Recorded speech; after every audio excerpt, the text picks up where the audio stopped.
Jadi Clay ini adalah seorang session drummer yang udah main dengan banyak artis papan atas di Indonesia. Berarti lu umur 12 tahun udah terima duit jutaan rupiah sih ya? Kebokap waktu itu tapi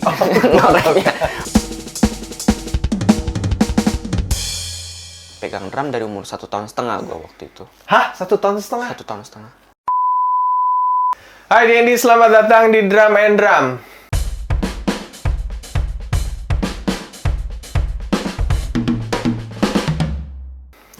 Hari ini di studio Drum and Drum kita kedatangan seorang drummer muda yang bisa dibilang karirnya tuh sangat cemerlang di usia muda ya.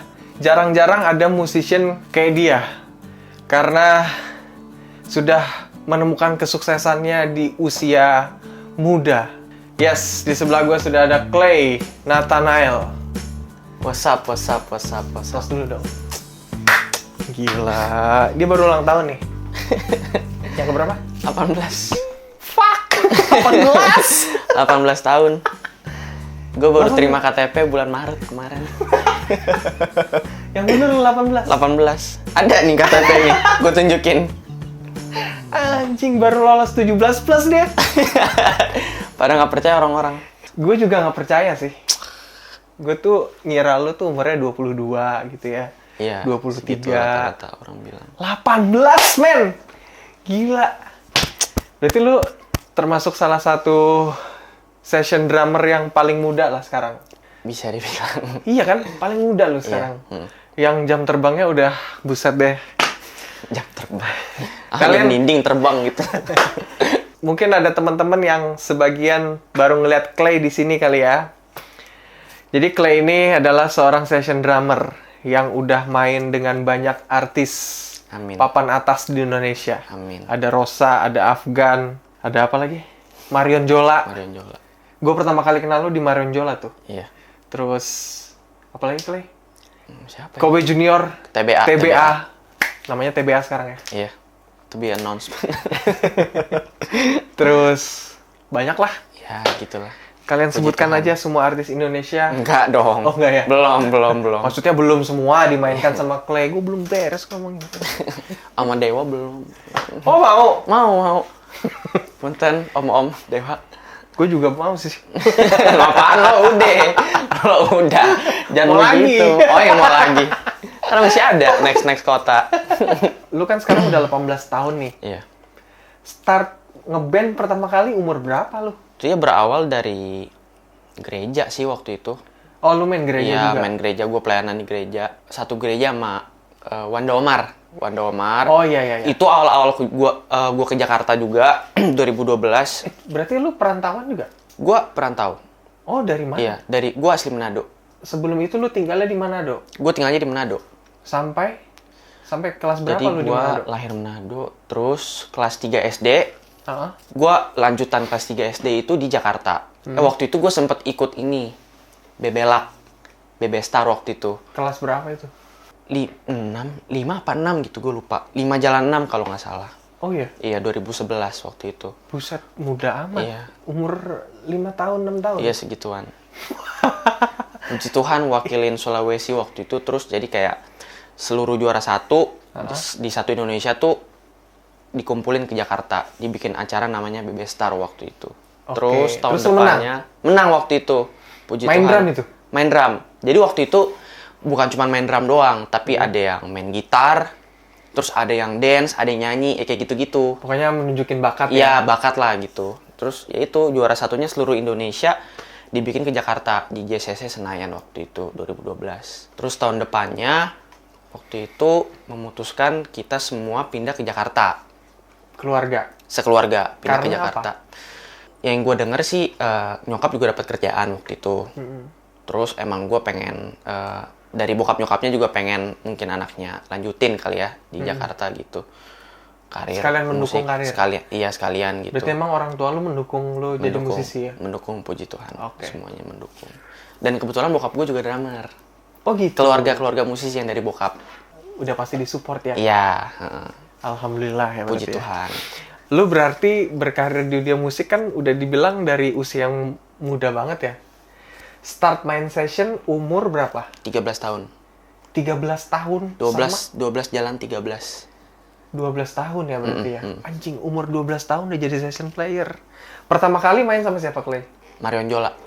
Pertama kali? Itu artis pertama yang lu Artis iringin? pertama gue iringin. Tapi Marion lu Jola. sebenarnya kebayang gak sih jadi session player tuh? Pengen sih, emang dari awal tuh pengen jadi session player gitu, ngiringin beberapa penyanyi gitu ya. Gara-gara lihat siapa emang? Wah, banyak. Salah satu Kak Iqbal gitu. Oh, Ya, waktu itu gue ngeliat di YouTube kali, zaman-zaman segitu mah gue udah nonton YouTube lu waktu itu. YouTube gue berarti tahun segitu siapa ya? Afgan waktu itu, terus Iwan ada Fals. Iwan Fals, Om Iwan. Oh. Banyak banget yang gue lihat. Berarti yang lu tonton tuh drummer session semua rata-rata. Iya, Ya? emang drummer session semua. Jadi makanya lu pengen ada Betul. di karir itu. Iya, betul. Beberapa orang tuh bingung sebenarnya memilih karir, gue kalau jadi drummer ngapain ya? Iya. Ya kan? Kalau zaman gue dulu jadi drummer, gue punya band, terus habis itu gue rekaman, terkenal, punya duit, Iya. ya kan? Iya. Tapi kalau sekarang tuh nggak macem-macem kan. Ada orang yang nggak punya band, kayak Clay nih salah satunya contohnya. Dia nggak punya band, tapi dia tetap bisa ngeband. Ya itu namanya session player. Session player. Mengiringi artis-artis papan atas yang butuh diiringin. Iringin aku dong, Kak. Gitu. Oh gitu ya? Iya, Tapi lu gitu. seneng nggak? Seneng lah. Seneng karena memang ini yang emang lu pengen? maksudnya emang dari dulu kan gue main drum karena hobi juga. Ya.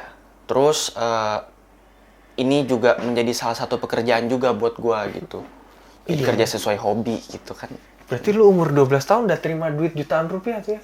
Kebokap waktu itu tapi makanya belum ke gua, mohon maaf. Sekarang udah ke lu nih? Udah semenjak 2020. Oh gitu ya? Hafal gua. Sejak 2020 baru dikasih ATM. Baru ekspresi lagi. BCA. Gambarnya panda kartunya. Clay, Ya. sebenarnya tuh gimana sih caranya, tipsnya ya bisa nyampe ke situ? Karena apa? Karena ya orang-orang tahu mungkin lu mainnya bagus, tapi faktor lain ada nggak yang menurut lu bisa nyampe secepat itu? Apa ya, cepet juga enggak sih, butuh proses sih pastinya sih. Ya kan cepet lu, umur 12 tahun loh. Iya. Cepet. Apa ya, gua waktu itu jujur pas kecil juga nggak tahu apa-apa gua, tiba-tiba jujur gua pas kecil nggak tahu apa-apa gua. Kayak Masa? iya, waktu itu juga awal-awal waktu kalau ngajak main pas zaman-zaman dulu ya, ke bokap juga waktu itu. Oh gitu? Iya, chatnya ke bokap waktu itu. Terus kayak tanpa nggak tahu pas tanpa gue sadarin apa sih ngomongnya, pokoknya awal-awal jadi session player pokoknya ya udah kenal satu sama lain sama musisi-musisi kayak gitu-gitu. Terus misalnya manggung di mana gitu pasti kan ketemu sama penyanyi yang lain gitu ya, musisi-musisi artis yang lain. Kenalan di situ, ngobrol-ngobrol, ya udah ibaratnya kan memperluas lah gitu.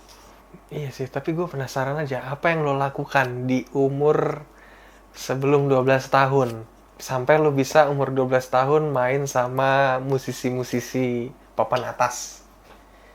Lo tapi main drum terus dulu? Gue main drum sama sekolah lah. Sekolah? Sekolah Biasa? enggak, gue homeschooling. Oh, homeschooling? Gue homeschooling. Berarti ini lo baru tahun lalu ya lulus SMA ya? Gue belum lulus. Waktu itu gue karena pindahan, jadinya gue turun 1 grade. Ini sekarang belum lulus? Kelas 3 SMA. Gue tahun Sekarang? depan lulus. Sekarang ini? Sekarang ini gue belum lulus. Tahun depan. Karena lu banyakan job kali. Amin. Amin lah. Cepetin selesai. Biar Pengen, selesai. iya gitu. Ya enggak? Menurut lu gue ambil kuliah apa enggak? Buat apa? Buat apa?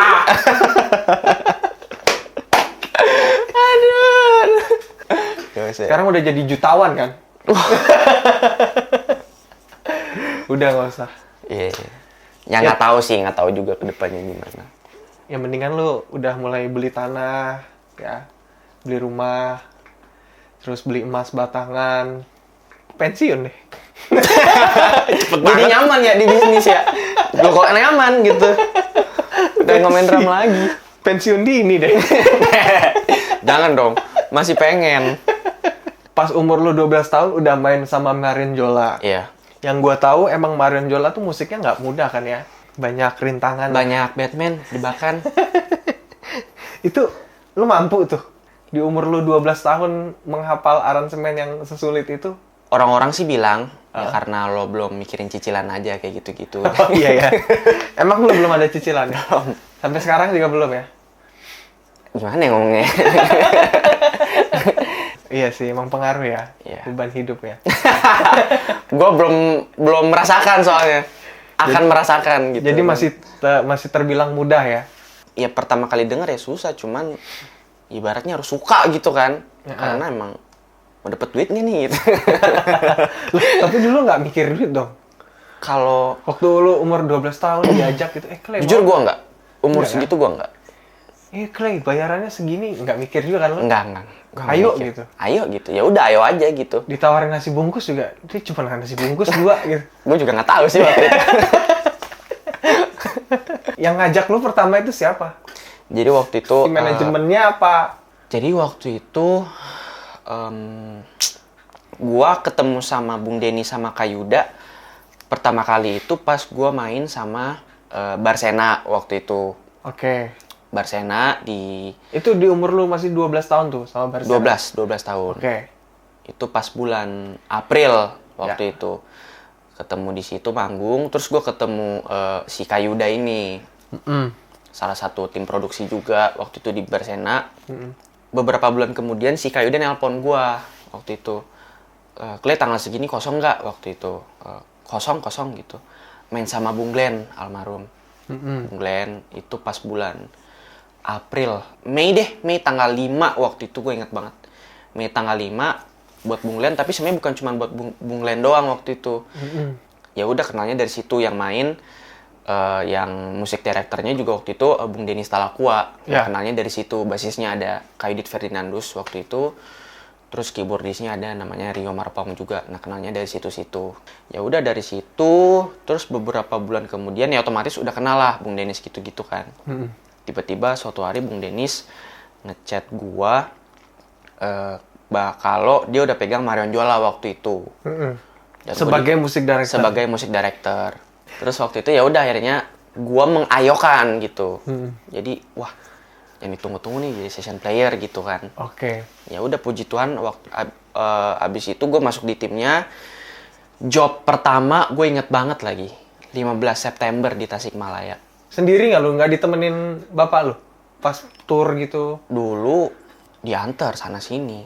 Ke Tasikmalaya gitu? Oh enggak, kalau ke Tasikmalaya kan emang waktu itu kumpul ada meeting point-nya kan, jadi pakai HIS. Tapi ke meeting point-nya juga diantar sama bokap gitu. Oh iya, ke tempat Iya itu ke tempatnya waktu itu diantar. Kalau di Titip ya anak saya gitu. Jangan diculik ya. jangan diculik. Terus Clay? Gue enjoy aja gitu. Maksudnya kan juga emang hobi juga kan. Iya. Dari kecil emang main drum juga gitu. Maksudnya pegang drum dari umur 1,5 tahun gue waktu itu. Hah? 1,5 tahun? 1,5 tahun. Anjis, 1,5 tahun udah main drum. Tapi gue awal-awal diceritain sama bokap gue. Jadi waktu itu, waktu di gereja, bokap gue pelayanan. Terus bokap gue ngajak gue duduk di drum gitu kan, abis pelayanan. Mukul snare pertama kali, gue nangis katanya. Takut gitu. Tapi lama-lama penasaran juga gitu. Akhirnya katanya gue mukul-mukul gitu-gitu. Oh, ya fix lu kecepatan berarti hidupnya. Emang harusnya Umur 1,5 tahun tuh kayak anak gua masih guling-guling di tanah gitu. gue nggak tahu ya. Ya beda-beda pak. Beda-beda. Iya. Tapi nggak apa-apa. Semakin cepat juga lu merasakan hasilnya kan. Lu pernah belajar drum sebelumnya?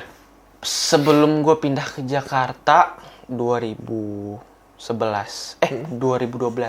Itu waktu itu puji Tuhan gue dikasih beasiswa sama Om Gilang Ramadan. Om Gilang. Dikasih beasiswa? Iya, di Karena? Manado. Pokoknya tiba-tiba gue disuruh ikut lomba drum gitu. Puji Tuhan juara 1 waktu itu. Terus dapat beasiswa juga. Oh. Berapa lama lu belajar di situ? 6 bulan. Belajarnya sama Om Gilang langsung apa Enggak. ada pengajar lain? Sama pengajarnya lain. Namanya Om Andre Peristiwa. Salah satu guru gue tuh. Om Oh, di Andre. Manado sana. Di Manado waktu itu. Kan kalau yang gue penasaran nih, kan kalau di rumah tuh kita drummer paling susah buat latihan kan, Clay? Nah, Paling susah buat latihan, terus lu tuh gimana dulu latihannya? Punya studio lu di rumah berarti? buat memperlancar main drum lu dulu? gue kan sekarang tinggal di apartemen di Jakarta. Heeh. Nggak bisa tuh punya drum akustik. Tetangga ntar. Ribet di tetangga. Sempet dulu punya set akustik mini gitu. Heeh. Udah ditaro peredam gitu-gitu. Udah ditambah handuk juga. Tetap aja. Tok, tok, tok, tok. Bu, mohon maaf. Gitu. Emang ribet sih ya? Iya, cuman ada drum elektrik gitu jadinya. Ya memang sih sekarang solusinya drum elektrik itu salah satu solusi latihan buat di rumah ya. Betul sekali. Kata orang nih ya, ada beberapa orang bilang, kalau main drum elektrik tuh nanti main drum akustik kita jadi kagok.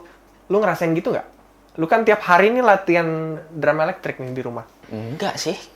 Nggak, Kalau nggak. drum elektrik ya drum elektrik aja udah. Kalau di akustik ya akustik gitu, karena gua kalau drum elektrik itu ya emang buat latihan sama buat ngulik. Ya kalau akustik ya buat main live lah istilahnya gitu. Kalau misalnya orang tempatnya gitu minta kekencengan kalau drum akustik gitu, mintanya drum elektrik biasanya gitu. Yes. Kalau soal perbedaan enggak sih, ya drum elektrik, tapi drum elektrik itu kan kalau buat latihan dengarnya pakai headphone kan kalau gue pribadi. Tapi kalau kita dengar dari luar ya bunyinya tak tuk tuk tuk tak. Ya, cuman gitu. Iya gitu. Kalau ini kan jelas tuh ada tung tang tung gitu. Ya berarti kan kita sekarang tuh sebagai drummer harus inilah ya, harus punya dua kepribadian. Dua kepribadian. Akustik dan elektrik. Karena nggak semua panggung juga sekarang tuh pakai akustik. Iya. Ada beberapa panggung yang tidak mungkin pakai drum akustik, jadinya pakai drum elektrik. Ya. Nah sekarang ini drum yang gue dudukin nih, Alesis seri Komen.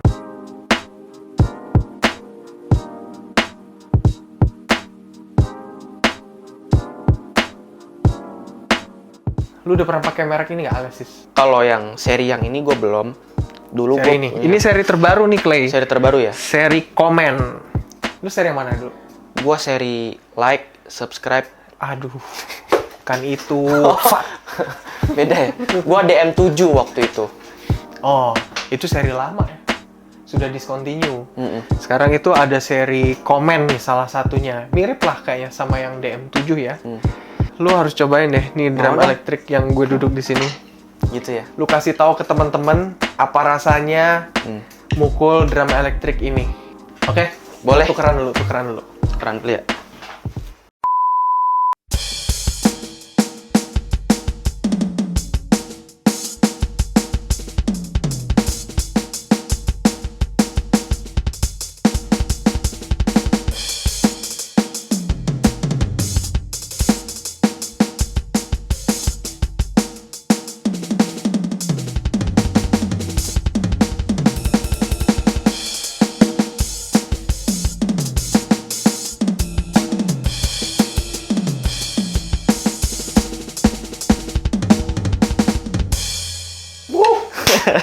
Asik banget ya. Gimana, Clay, menurut lo?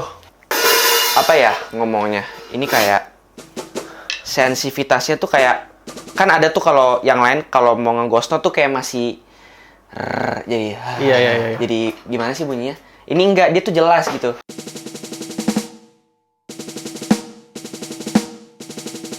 Oke. Kan ada kalau yang lain kan kayak masih kabur gitu kan ibaratnya. Buat lo drum elektrik yang paling penting apa? Kalau lo mau beli drum elektrik tuh yang paling penting apa dulu? Nomor satunya.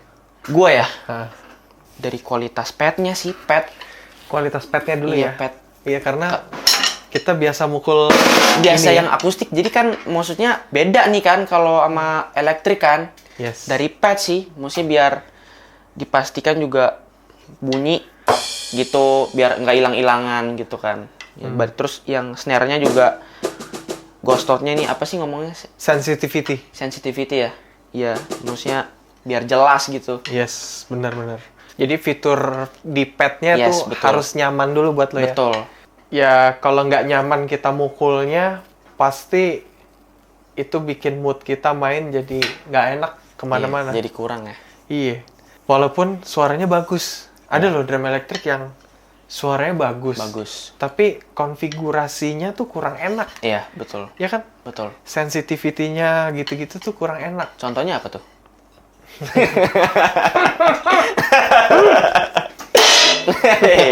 Slow, jangan marah. Tapi kalau ngomongin drum elektrik Alesis nih secara brand dia udah lama. Udah established sejak puluhan tahun lalu kali ya. Oh, oke. Dan build quality drum elektriknya tuh udah sangat-sangat terpercaya. Lu tau nggak? Ini nomor 1 di Amerika. Oh, Drum elektrik Alesis tuh nomor 1 di Amerika. Karena secara build quality-nya bagus. iya. Dan yang kedua, harganya juga terjangkau.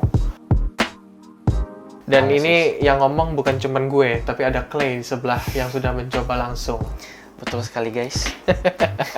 Mainin lagi dong dengan sound yang beda. Sound berbeda ya.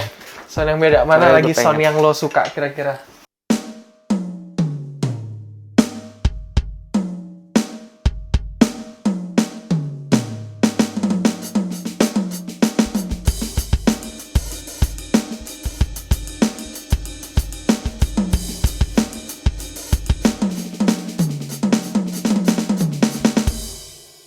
Boleh gue bawa pulang dulu nggak ini?